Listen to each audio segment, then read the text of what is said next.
어린이 주일입니다. 우리가 어린이 주일을 맞이해서 어린아이들을 귀하게 여기고 또 축복하고 또 존중해야 될 이유가 있다면 무엇일까요? 어린아이들은 이 세상의 미래이기 때문입니다. 그래서 넬슨 만델라가 이런 말을 했습니다. 우리 아이들은 우리의 가장 큰 보물입니다. 그들은 우리의 미래입니다. 그들을 학대하는 사람들은 우리 사회의 구조를 찢고 나라와 민족을 약화시킵니다. 성도님들이 스스로 생각할 때 그 삶과 가정의 보물을 무엇이라고 생각할까요? 오늘 이 어린이 주일을 맞이해서 내 삶도 우리 가정도 우리 교회의 최고의 보물이 어린아이이다, 이런 생각을 하고 믿음의 길을 걸어갈 때 그 어린아이들을 잘 길러내는 영적 어른들, 부모들 다 될 줄로 믿습니다. 어린아이들을 우리가 중요하게 여기고 보물 같은 존재로 이제 우리가 생각했습니다. 그렇다면 어른들 우리는 어린아이들을 어떻게 대해야 되겠습니까? 한 인격 개체로 존중을 하고 귀하게 여겨야만 합니다. 어린아이가 존중을 받아야 될 이유가 있다면 무엇이겠습니까? 그 어린아이들 가운데 내일의 주역이 있고 미래를 열어갈 제목들이 있기 때문이에요. 우리는 잘 모르지만은 역사의 주인 되신 하나님은 정확하게 하십니다. 그 아이들 가운데 누가 하나님 나라의 기둥이 되어지고 하나님 나라의 등불이 될까?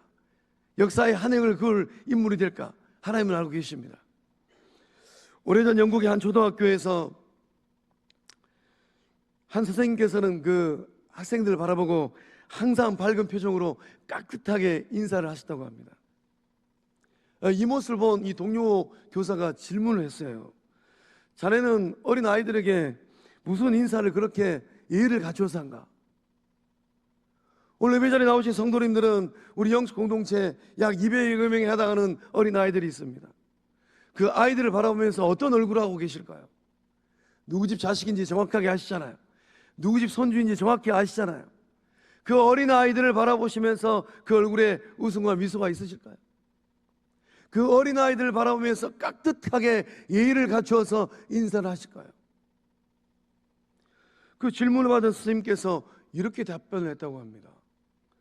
이 어린이들이 나중에 커서 영국의 총리가 되기도 하고 이 어린아이들이 나중에 커서 영국의 각 분야의 지도자가 될 것 아닌가? 그렇다면 지금부터 내가 예의를 갖추어서 미래의 총리들에게, 미래의 영국의 각 분야의 지도자들에게 인사를 하는 게 합당하지 않겠는가?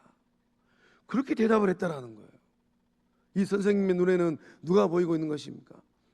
비록 지금은 어린 아이들이지만은 20년이 지나고 30년이 지난 그 어느 날 영국의 총리 대신이 되어지고 영국 사회의 각 분야의 지도자가 될 그 제목들이 그 아이들 얼굴에 있다라는 거예요. 성령께서 이 시간 역사해 주셔서 예배 자리에 나오신 성도님들이 어린아이들을 바라볼 때 이 선생님의 눈과 마음으로 우리 어린아이를 바라보는 그 은혜의 마음을 가지실 줄로 믿습니다. 그렇다면 그 학교에 자라난 어린아이들 가운데 어떤 인물이 나왔을까요? 그 선생님이 정말로 환하게 웃으면서 깍듯하게 인사했던 그 어린아이들 가운데 영국의 총리의 역할을 감당했던 윈스턴 처칠이 있었다고 합니다. 잘 아시는 것처럼 윈스턴 처칠은 제2차 세계대전을 승리로 이끈 역사의 주역입니다. 윈스턴 처칠이 없었다면 독일과의 그 험난한 2차 세계대전을 영국이 승리로 이끌 수 있었겠습니까? 윈스턴 처칠은 우리 역사에도 중요한 한 대목이 있어요. 물론 역사 해석은 조금씩 다릅니다만은 1943년 조국 대한민국이 일제강점기에 있었던 시절입니다. 1943년 이집트 카이로 선언이 있었어요.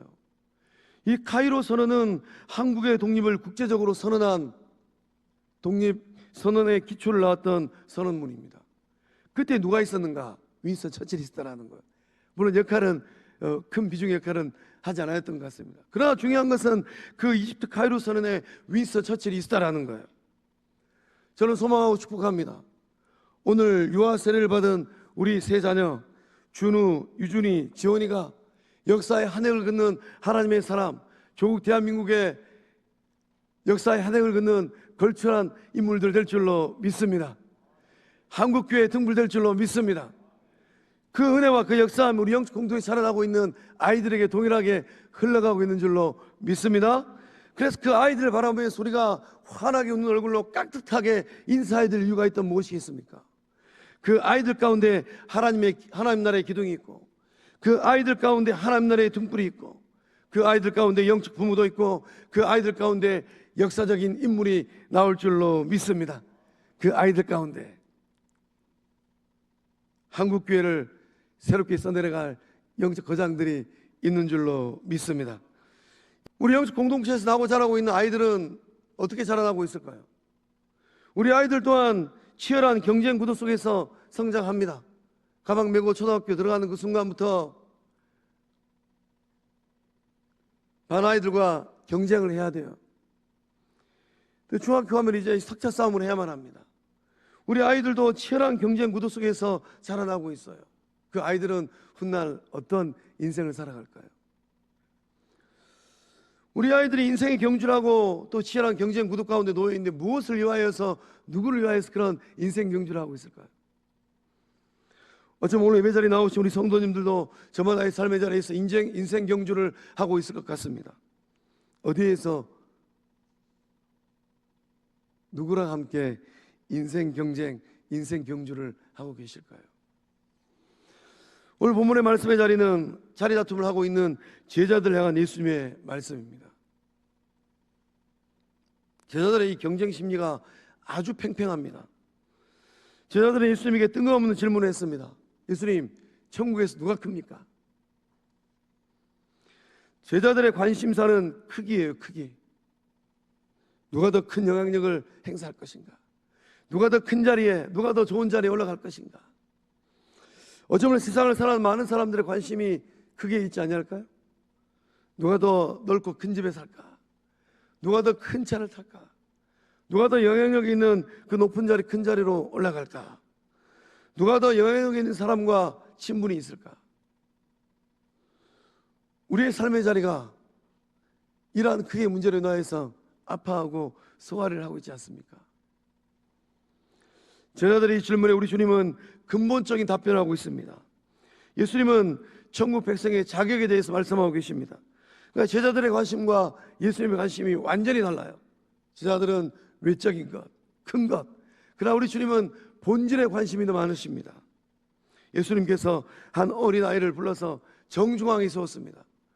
우리 주님은 어린아이를 가장자리로 변두리로 세우지 않으셨어요. 우리 주님의 눈에 어린아이는 센터 중앙입니다. 영적 공동체 미래는 어디서 결정될까요? 영적 공동체에서 나고 자라고 있는 어린아이들, 그 어린아이들이 공동체의 중심성인가? 아니면 어린아이들이 변두리인가? 거룩한 영적 공동체는 어린아이들, 다음 세대들을 사역의 중심에 놓고 믿음의 여정을 걷고 있는 줄로 믿습니다. 그래서 우리 주님은 어린아이를 불러서 정중앙에 세워놓고 제자들을 향한 영적 각성의 이 선언을 가버나움에서 하셨어요. 우리 주님이 3절의 말씀을 통하여서 강한 어조로 말씀하십니다. 우리 3절의 말씀을 함께 읽어보겠습니다. 시작. 내가 진정으로 너희에게 말한다. 너희가 돌이켜서 어린이들과 같이 되지 않으면 절대로 하늘나라에 들어가지 못할 것이다. 아멘. 아멘. 우리 주님의 이 말씀은 타협이 아닙니다.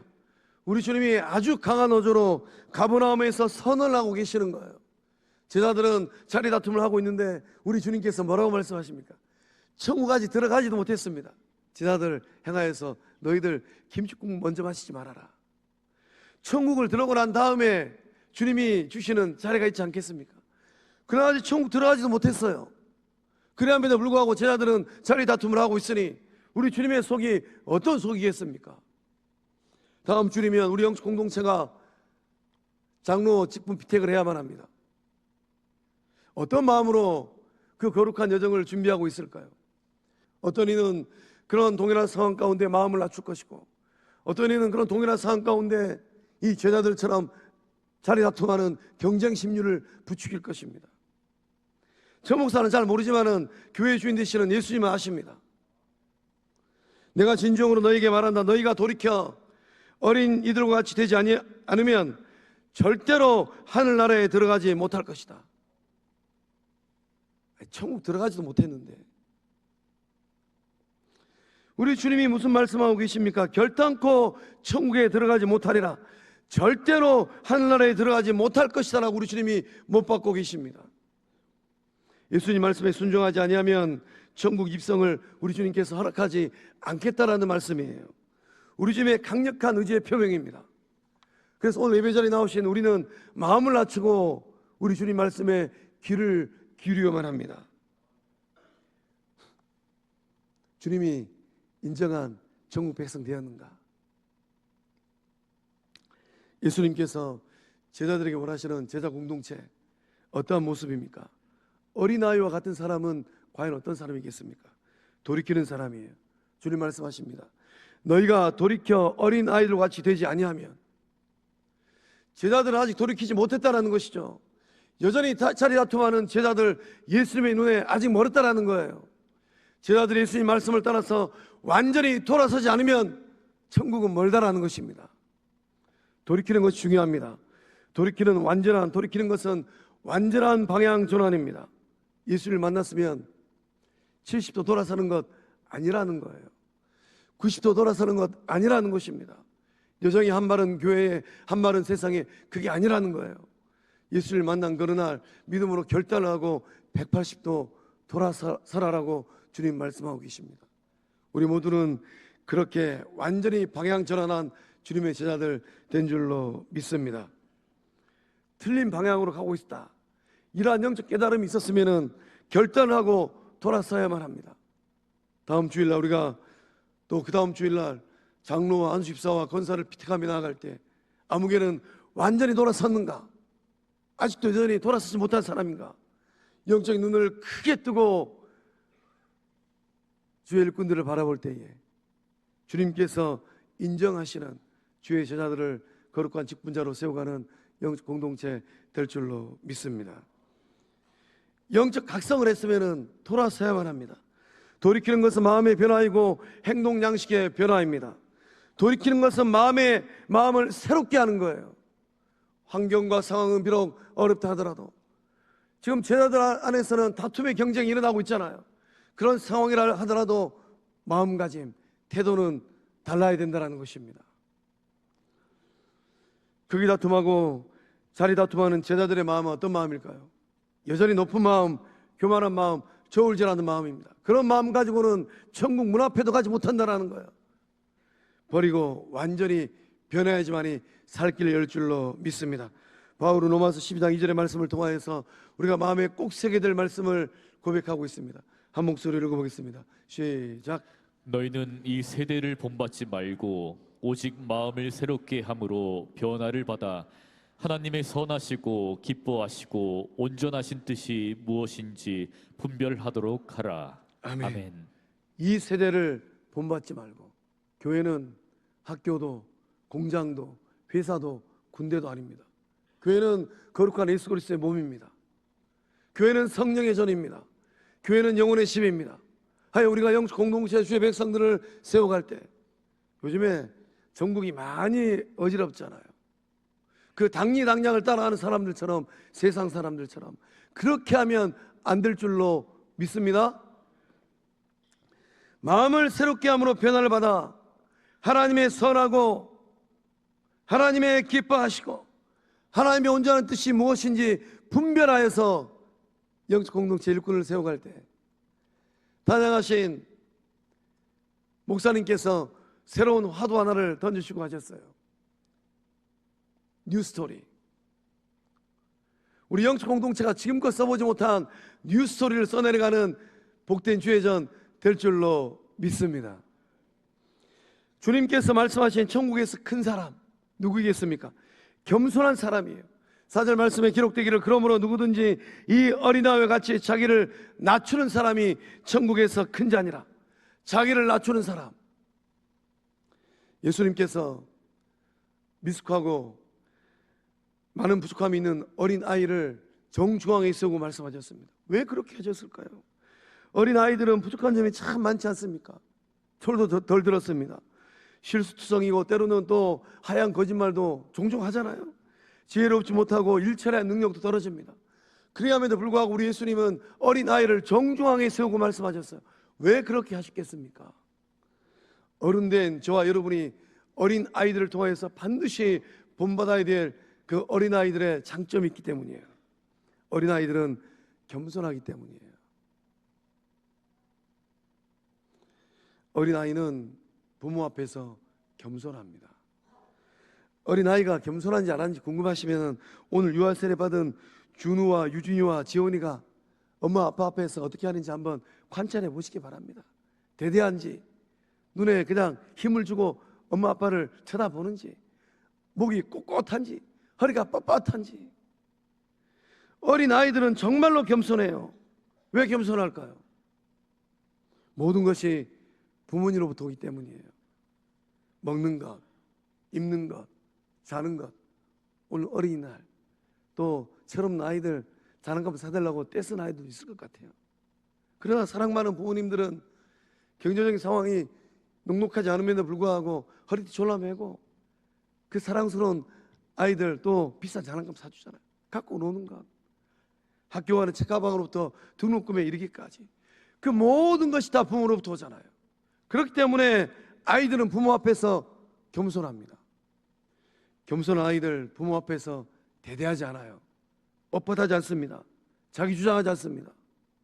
겸손한 어린아이들은 부모 앞에서 정직합니다. 잘못을 인정하고 부족한 점을 인정하고 회개하고 누이치고 눈물 뚝뚝 흘려요. 겸손한 아이들은 부모님의 말에 귀를 기울이고 전적 의탁하고 전적 신뢰합니다. 성부 하나님과 우리의 관계는 어떤 관계일까요? 어른된 우리는 성부 하나님 앞에서 어린아이처럼 겸손할까요? 공고히 묵상하고 생각하면 우리가 누리고 있는 모든 것들이 다 성부 하나님께서 주신 것 아니던가요? 생명도, 건강도, 호흡하고 있는 산소도, 아무 공급 없이 쬐고 있는 태양빛도, 바람도, 그 모든 것들을 다 성부 하나님께서 주셨습니다. 심지어 금이야 옥이야 옥처럼 아끼고 사랑하는 자식들도 성부 하나님이 주셨어요.